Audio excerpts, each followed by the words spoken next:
क्या आपने कभी देखा है जब सबसे शक्तिशाली व्यक्ति भी अपनी ताकत के सामने कांप जाए? किष्किंधा के जंगल में बाली अपनी अजेय शक्ति के नशे में पेड़ पौधों को उखाड़ फेंक रहा था और अमृत समान सरोवरों को मिट्टी में मिला रहा था। उसकी गर्जना पूरे जंगल में गूंज रही थी। संयोगवश उसी जंगल में हनुमान जी राम नाम का जाप करते हुए ध्यान में लीन थे। बाली की हिंसा देखकर हनुमान जी आगे बढ़े और बोले, हे बाली, इस बल के मद में क्यों इस जंगल को तबाह कर रहे हो? राम नाम जपने से मन और लोक दोनों सुधरेंगे।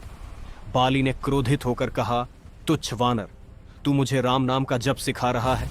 अपने राम को ही बुला ले मुझसे युद्ध करने के लिए। हनुमान ने क्रोध में उत्तर दिया, हे बाली, तुम श्री राम को रहने दो, पहले मुह तुच्छ सेवक को हरा कर देखो। बाली ने दूसरे दिन के लिए युद्ध तय कर दिया। अगले दिन हनुमान जी युद्ध के लिए निकले।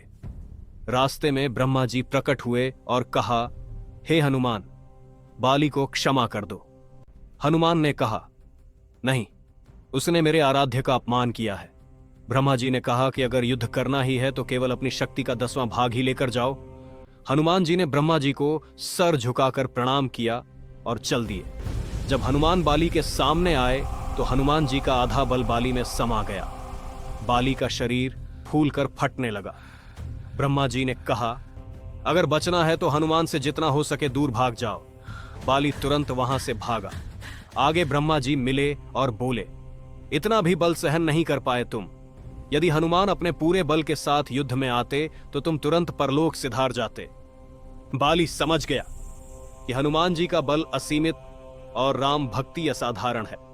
उसने हनुमान जी को दंडवत प्रणाम किया और कहा, हे हनुमान, आप तो इतने बलशाली होते हुए भी इतने शांत हैं, कृपया मुझे क्षमा करें। अगर ये कथा पसंद आई हो तो अपने किसी सनातनी भाई को शेयर जरूर करें।